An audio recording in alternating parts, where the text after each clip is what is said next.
Hello everyone, সবাইকে প্রথমেই জানাই সরস্বতী পুজোর অনেক শুভকামনা। আশা করছি সবাই খুব ভালো পুজো কাটিয়েছো, আর আমরাও কাটিয়েছি। পাড়ার সবাই মিলে একসাথে আমরা এবছর পুজো করলাম। কিছু বছর আগে আমরা করেছিলাম 2022-এ করেছিলাম পুজো, তো আবার 2026-এ করছি। এত বছর বন্ধ ছিল, মতামতের একটু অমিল হলে যা হয় আর কি। তো যাই হোক, সবাই মিলে খুব মজা করলাম। তো পুরো ব্লগটা দেখতে থাকো, ভালো লাগবে। শুভ্র বস্ত্রাবৃতা দেশ সচন্ন ভক্তি পুষ্প ভিন্ন বস্ত্রাঙ্গে সম্মুখে পূজিত দেবতা সপরিবার সবাহনায়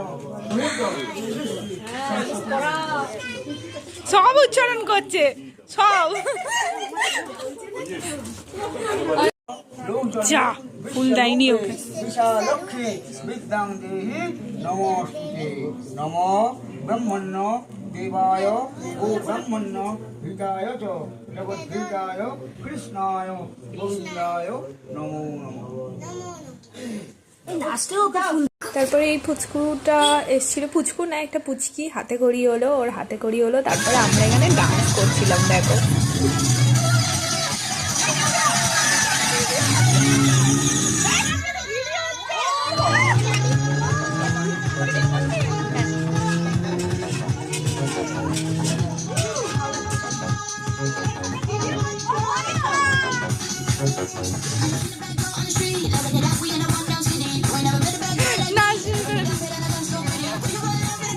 নাচা খোদার পর দেখো এখানে রান্না বান্না হচ্ছে।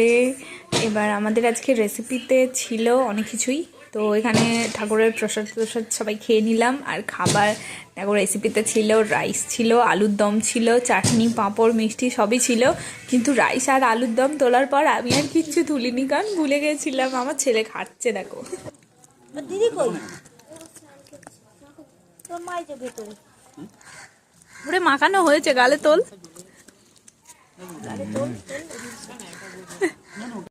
তো গাইস, কাকিমারা খেতে বসে গেছে, আর আমরা তো আগেই খেয়ে নিয়েছিলাম। এবার আমরা খেতে দিচ্ছিলাম।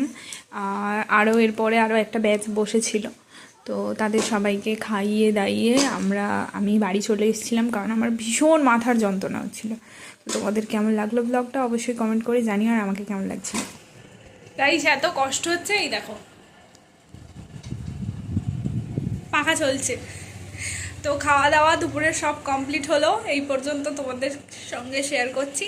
আবার সন্ধ্যেবেলা কি কি হচ্ছে না হচ্ছে সবটা শেয়ার করব।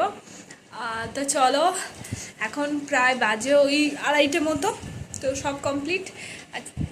ছেলে স্কুলেও গিয়েছিলাম, তো